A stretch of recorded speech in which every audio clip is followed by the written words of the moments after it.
주의 이름으로 말한 후로부터 라는 제목으로 하나님의 말씀 전하겠습니다.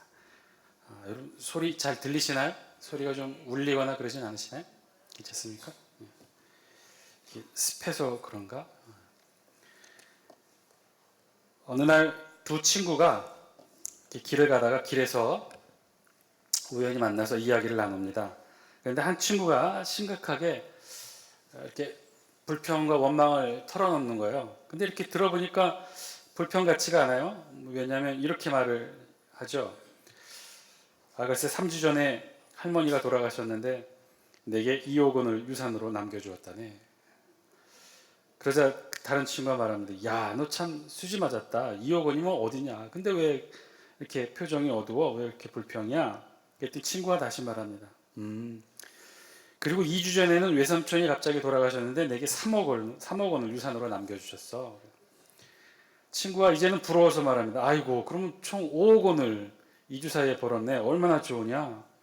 그랬더니 친구가 계속 시무룩한 상태로 말합니다. 그게 다가 아니야. 지난주에는 고모님이 돌아가셔서 10억 원을 유산으로 또 남겨주셨다네. 야, 그럼 15억 원이나 생겼네. 부럽다, 야.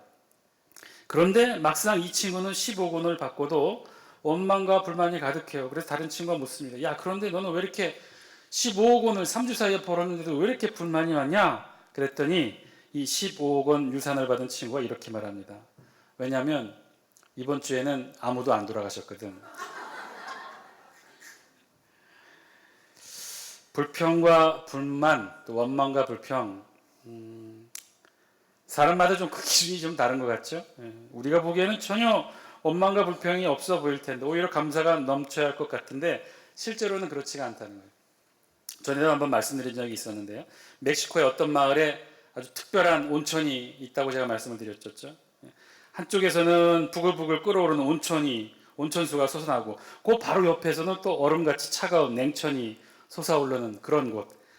동네 여인들은요, 빨랫감을 가지고 와서 온천에서 빨래를 담갔다가 잠시 삶아서 다시 냉천에서 헹구어 가지고 집으로 가져가곤 했다고 합니다. 그러니까 빨래를 아주 쉽고 편하게 하는 거죠. 이 모습을 지켜본 관광객이 안내하는 사람에게 물었답니다.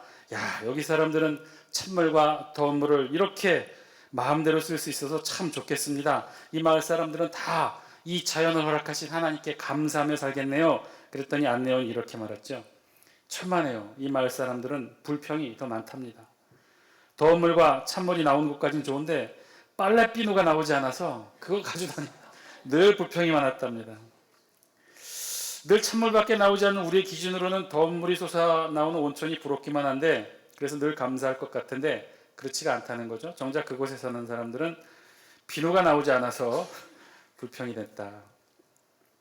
그러고 보면 이 사람마다 감사의 기준과 원망과 불평의 기준이 다 다른가 봅니다. 영국의 한 시인의 글처럼 누군가는 자기가 가는 길에 조그만 구덩이만 있어도 하나님을 원망하고 사람을 원망하고 누군가는 자기가 가는 길에 조그만 빛만 비추어도 하나님이 주시는 자비로운 빛이라 여기며 감사의 기도를 올린다. 그렇죠? 다 틀린 것 같아요. 다 감사와 원망의 기준이 틀려서겠죠. 그런데 다른 한편으로는 또 그렇게 생각을 해보게도 됩니다. 왜 우리는 원망을 하게 될까? 왜 원망과 불평을 하게 될까? 원망과 불평을 안 할 수는 없을까? 감사를 못하는 삶을 살더라도 원망과 불평은 하지 말아야 되는데 원망과 불평 안 할 수는 없을까? 인터넷에 재밌는 사진이 올라왔길래 여러분께 보여드립니다. 첫 번째 사진 보여주실래요? 이게 어떤 상황일까요? 마룻바닥에서 개가 시원하게 누워서 자고 있는데 갑자기 비가 내린 거죠. 그래서 마룻바닥 주변에만 비가 떨어지고 자기가 누웠던 자리에는 비가 안 떨어진 거예요. 이제 그 상황을 보면서 누군가 밑에다 댓글에다가 저 개의 마음을 담아 이렇게 댓글을 적었어요. 저 사진의 제목. 원망스럽습니다. 주인님 좀 깨워주시지. 그랬더니 그 다음 사진이 댓글로 올라왔어요. 저 뭘까요? 같은 시간에 주인도 저렇게 땅바닥에서 잠을 자다가 비를 흠뻑 맞았던 것이죠. 아마도 이 원망과 불평 누구나 다 할 것 같죠? 네, 누구나 다 원망과 불평이 있죠. 속 마음에 불평과 불만이 있고 원망의 마음도 있고, 심지어 하늘에서 내리는 비도 어떤 때는 원망스러울 것입니다. 그러면서 우리 모두는 또 소망하죠. 이 원망과 불평이 없는 삶, 그래서 감사만 있는 삶, 우리 모두 그런 삶을 살아가기를 소망하는데, 그런데요, 이런 삶이 우리에게 가능할까요? 이렇게 끊임없이 자연적으로 우리 안에 생겨나는 이 원망과 불평을 다 누르고 감사의 고백만을 할 수 있는 그런 삶, 우리가 정말 그런 삶을 살아갈 수 있을까요? 제가 장담컨대 오늘 본문에 그 해답이 있습니다. 오늘 본문을 통해 여러분 그 해답을 함께 찾을 수 있게 되기를 소망합니다. 오늘 우리 본문에도요, 커다란 원망으로 시작하죠. 우리 15절 말씀 같이 한번 읽어볼까요? 15절입니다. 시작. 이스라엘 자손의 기록원들이 가서 바로에게 호소하여 이르되 왕은 어찌하여 당신의 종들에게 이같이 하시나이까. 아멘. 지금 이스라엘 자손의 기록원들이라고 했어요. 이들이 지금 바로 왕을 찾아가서 호소했다고 그랬어요. 잠깐 이 본문의 이 전후 맥락을 좀 소개를 해드리면, 지난 시간에 말씀드렸었는데요. 모세와 아론이 드디어 모세가 소명을 받아서 하나님 앞에 그 소명의 삶을 이제 시작하죠. 그래서 모세가 아론을 만났고, 모세와 아론이 드디어 애굽 왕 바로를 찾아가서 첫 대면을 하게 되죠. 그래서 바로 왕 앞에서 하나님 말씀을 모세가 전합니다. 어떻게 전했어요? 용기를 내어 선포한 하나님의 말씀, 내 백성을 보내라. 그러면 그들이 광야에서 내 앞에 절기를 지킬 것이니라 라고 이 하나님의 말씀을 모세는 바로 왕 앞에서 선포합니다. 그런데 그 결과는 어떠했습니까? 애굽 왕 바로는 이런 모세와 아론의 이야기를 받아들이지 않아요. 받아들이지 않을 뿐만 아니라 이들이 자신들의 노역을 쉬게 하려고 게으른 핑계를 댄다라고 판단합니다. 그래서 이들의 노역을 더 힘들게 할 특별한 명령을 애굽 왕 바로는 내리게 되죠.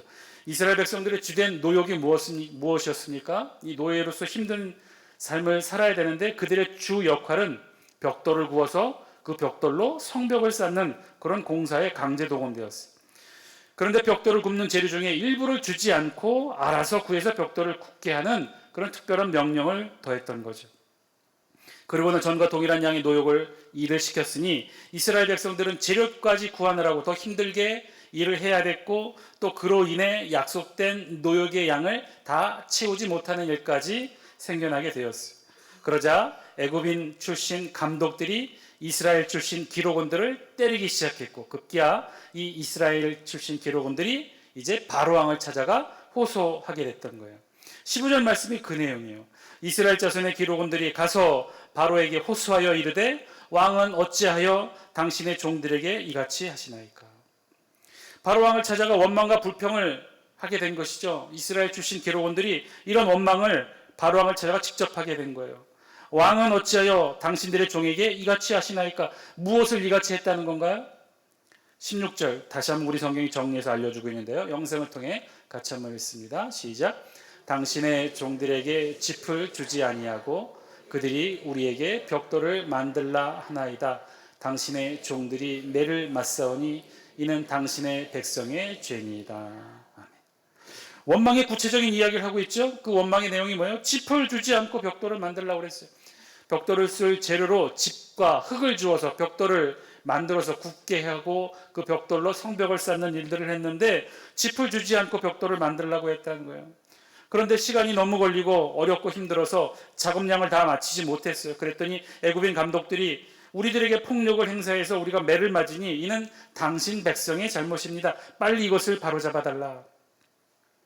자세히 살펴보면 이 15절 16절에는요, 단순히 원망이나 불평의 표현만은 아니었어요. 마지막 표현에 보면요, 이는 당신의 백성의 죄니다 라고 이스라엘 출신 기록원들이 애굽 왕 바로에게 이렇게 이야기하죠. 죄니다. 히브리어 언어 하타트 원형, 이 하타라는 단어의 원래 뜻은요, 단순히 도덕적 과실이 있는 정도의 말이 아니에요. 이건 법률적인 용어예요. 법적인 용어예요. 확실한 사법적 잘못을 범했을 때 지적하는, 그럴 때 사용하는 단어라는 거예요. 그저 일상의 대화에서 사용하는 표현이 아니라 꽤 공식적이고 법적인 용어였다는 거예요. 자, 그러니까 지금 이스라엘 출신 기록원들이 바로왕 앞에서 행하는 이 호소와 탄원의 모습은요, 그냥 힘들고 지쳐서 왕을 찾아가 호소하는 그런 단순한 호소가 아니라 이것이 일종의 법적 효력을 갖는 절차 과정이었다는 거죠. 법적 절차를 지켜서 잘못에 대해서 지적을 하고 있다는 거예요. 그것도 누구 앞에서? 애굽왕 바로 앞에서 직접적으로 하고 있다는 거예요. 아마도 추정컨대 애굽의 백성들도 애굽의 이런 정치 시스템 안에서도 이렇게 억울하고 힘든 일을 직접 왕에게 호소할 수 있는 그런 법적인 통로가 있었던 모양이에요. 우리네 신문고 제도라든가 지금도 우리 그 비슷한 제도가 있죠. 우리 어떻게 활용하나요? 청와대 청원 게시판에 글을 올려서 20만 건인가요? 20만 건 이상이면 대통령 이하 청와대에서 공식적인 답변을 내놓아야 되는 그런 제도가 있죠. 그런데 사실 이것보다도 더 법적인 효력이 있다는 거예요. 이 표현에서 드러나요. 지금 애굽왕 바로 앞에서 어떻게 하고 있어요? 이스라엘 출신들 기록원들이 폭력을 행사한 애굽 출신 감독관들을 법적으로 고소하고 있는 거라는 거예요. 신문고나 청원 게시판보다도 더 강력한 강제력이 있는 동원의 법적 조치를 지금 애굽왕 바로에게 직접 요청하고 있다는 거죠. 지금 이들은요 그렇게 자신들의 억울함을 호소하고 있어요. 단순히 원망이나 불평의 정도를 넘어선 것이었어요. 그런데 그 결과는 어떤가요? 17절 18절이에요. 우리 영상을 통해 함께 읽겠습니다. 시작. 바로가 이르되 너희가 게으르다 게으르다 그러므로 너희가 이르기를 우리가 가서 여호와께 제사를 드리자 하는도다. 18절입니다. 시작. 이제 가서 일하라. 짚은 너희에게 주지 않을지라도 벽돌은 너희가 수량대로 바칠지니라. 아멘. 결과는요 어떻게 됐습니까? 더 비참해졌어요. 바로의 판결은요 한마디로 너희가 게으르다라는 거예요. 애굽 출신 감독들이 행사한 폭력이 잘못이고 죄가 아니라 그렇게 호소를 하고 있는 너희들이 바로 죄라는 거예요. 어떤 죄냐? 게으른 죄였다는 거예요. 너희들이 게을러서 꾀를 피워서 너희들에게 할당된 노역을 쉬게 하려고 이렇게 핑계를 대는구나. 원래대로 짚을 주지 않을 것이다. 그러니 벽돌을 원래의 수량대로 만들어라. 바로는요 이들의 요구, 이들의 호소, 이들의 원망과 불평을 들어주지 않았어요. 들어주지 않았을 뿐만 아니라 오히려 확정했어요. 그 전까지는요 그냥 단순한 왕의 명령이었는데 이제는 법정에서 왕이 공식적으로 판결한 판결문이 된 거예요. 한두 번 짚을 주지 않는 그런 왕의 이례적인 명령이 아니라 이제는 영원토록 애굽의 이스라엘 백성들이 노예로 강제 노역을 하는 한 그들에게만큼은 특별히 짚을 주지 않고 흙만 주고 벽돌을 구워 성벽을 쌓게 하는 강제 노역을 확정지었다는 거예요. 법률적으로. 어쩌다 화가 나서 한 번 된 일이 아니라 이제 앞으로는 모든 이스라엘 백성들의 노역은 이렇게 진행될 것이라는 거예요. 19절입니다. 우리 영상을 통해 같이 한번 읽겠습니다. 시작. 기록하는 일을 맡은 이스라엘 자손들이 너희가 매일 만드는 벽돌을 조금도 감하지 못하리라 함을 듣고 화가 몸에 미친 줄 알고. 그러니 이들이 화가 몸에 미친 줄 알았다는 거예요. 더 심한 결과가 되었다는 거예요. 호소하고 탄원하면 될 일일 줄 알았는데 이제 더 큰 일이 생겼다는 거예요. 한두 번이 아니라 이번 공사만 그런 것이 아니라 앞으로도 영원토록 노예 일을 하면서 짚을 스스로 구해서 벽돌을 구해 성벽을 쌓는 이 일들을 평생 해야 된다고 확정받은 거예요. 그러니 얼마나 힘들었겠어요. 절대로 번복될 수 없는 일이 아님을 알게 되었죠. 마치 대법원의 최종 판결을 받은 것처럼 이제는 절대로 변하지 않고 평생 이렇게 노역해야 함을 알게 되고는요. 이제 진짜 또다시 불평과 불만을 하게 됩니다. 20절, 21절 영상을 또 함께 읽습니다. 시작. 그들이 바로를 떠나 나올 때 모세와 아론이 길에 서 있는 것을 보고 그들에게 이르되 너희가 우리를 바로의 눈과 그의 신하의 눈에 미운 것이 되게 하고 그들의 손에 칼을 쥐어 우리를 죽이게 하는도다.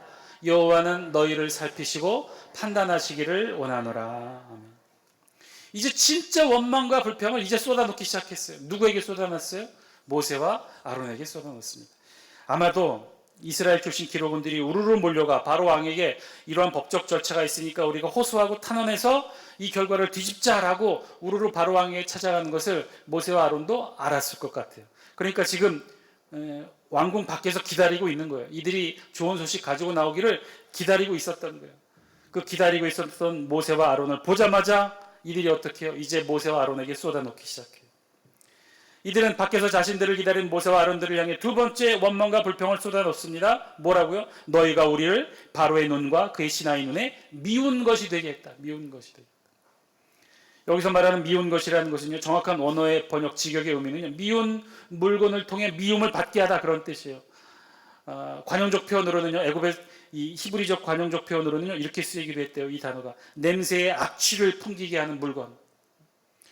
지금 자신들의 위치가 그렇게 됐다는 거예요. 누구 때문에? 모세와 아론 때문에. 어떤 것 때문에? 모세와 아론이 애굽 왕 바로에게 내 백성을 보내라고 하는 하나님의 말씀을 전한 것 때문에.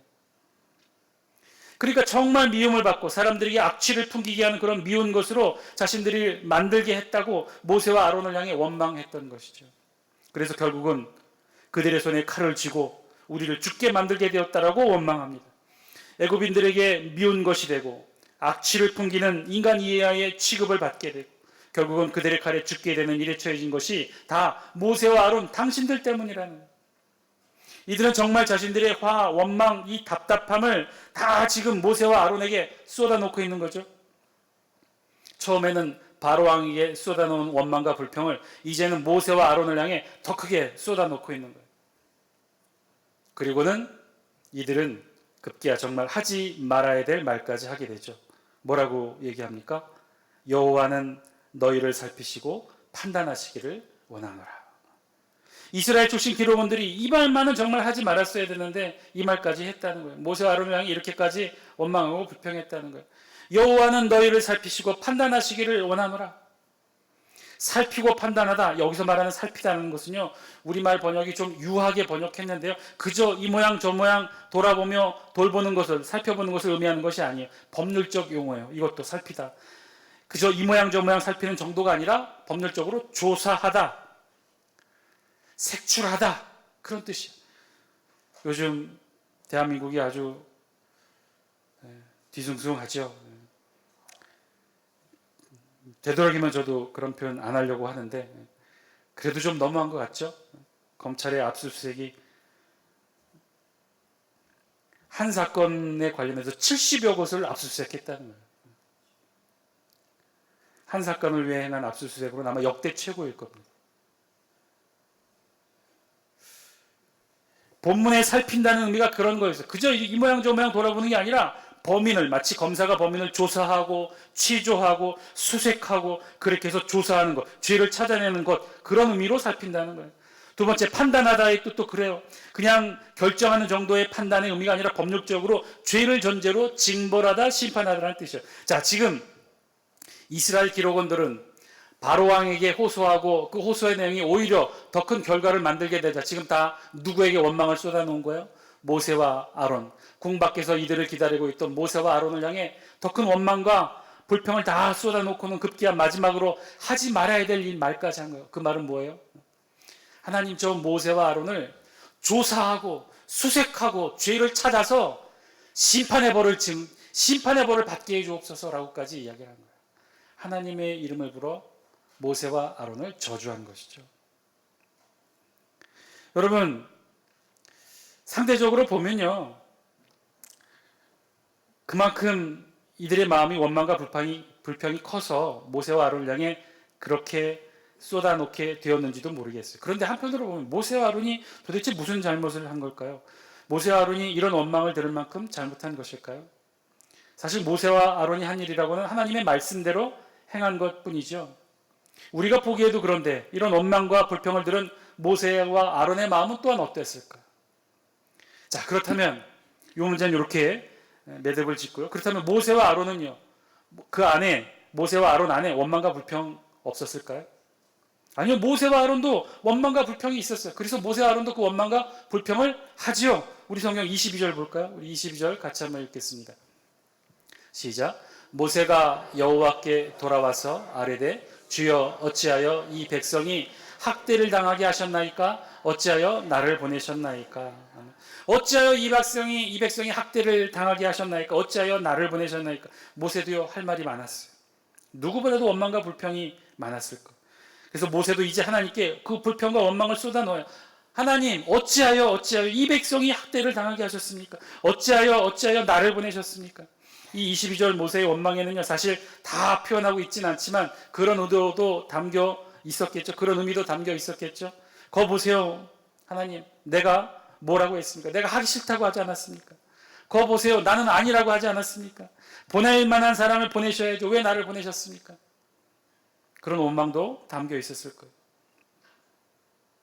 모세와 아론도 원망과 불평이 있었어요. 그래서 그걸 다 하나님께 지금 쏟아놓고 있어요. 그러면서 모세도 마지막으로 아주 심한 마음의 응어리를 하나님 앞에 쏟아놓죠. 23절입니다.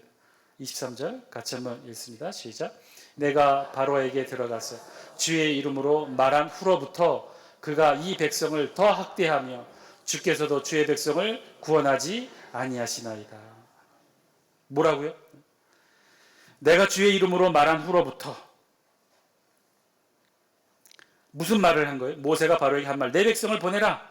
이 말을 한 후로부터 이 말, 하나님이 하라고 하신 이 말씀, 그 소명의 말씀, 그 말을 하고 난 후로부터 이렇게 되었다는 거예요. 더 어렵게 되었다는 거예요. 하나님의 명령대로 하나님의 말씀대로 행했는데 그런데 그것이 더 안 좋아졌다는 거예요. 아니 정확하게 그때부터 안 좋아졌다는 거예요. 그때부터 나빠졌다고 하는 거예요. 그전에는 그럭저럭 견딜만 했는데 그랬는데 하나님 말씀대로 행하거나니 더 안 좋아졌다는 것이죠. 모세도 사실 하지 말았어야 될 말까지 하고 만 것이죠. 그런데 모세가 말한 이 말, 하나님을 향해 마지막으로 하지 말았어야 될 이 불평, 도대체 뭐가 맞는 것일까요? 이전에는 뭐가 견딜만 했나요? 애굽의 노예로 430년간 종살이하던 이들이 뭐가 견딜만 했을까요? 살인자로 도망자로 애굽 왕자의 신분에서 생명의 위협을 받으며 양치기 삶을 살아가는 모세가 뭐 그리 견딜만하고 좋은 삶이었을까요? 그렇지 않죠. 그런데 그렇게 느껴지는 원망과 불평이 있었다는 거예요. 모세에게도 그런 원망과 불평이 있었다는 거예요. 짚을 주지 않으니 짚을 구하는 만큼 더 힘들어져서 그것이 원망이 되었다는 거예요. 이스라엘 백성의 지도자가 되었지만 하나님의 쓰임받는 도구가 되었지만 싫은 소리를 듣고 불평을 듣는 이 자리가 싫었다는 것이죠. 그래서 모세도 하나님 앞에 쏟아놓아요.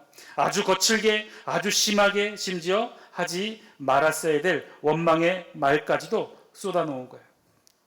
주께서도 주의 백성을 구원하지 아니하시나이다. 그러고 보니 오늘 본문에는요 온통 원망과 불평뿐이네요. 이스라엘의 기록원들도 원망하고 모세와 아론도 원망과 불평을 쏟아놓습니다. 그런데요 오늘 본문을 통해 저와 여러분이 하나님의 음성과 말씀을 들을 수 있게 되길 바랍니다. 이 두 가지 불평에는요 중요하고 근본적인 차이점이 있다는 거예요.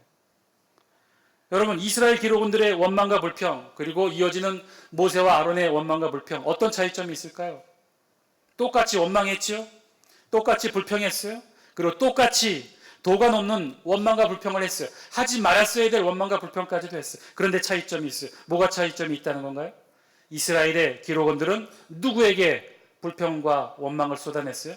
첫 번째는 바로 왕에게, 두 번째는 모세와 아론에게. 누구에게 한 거예요? 사람에게 했다는 사람.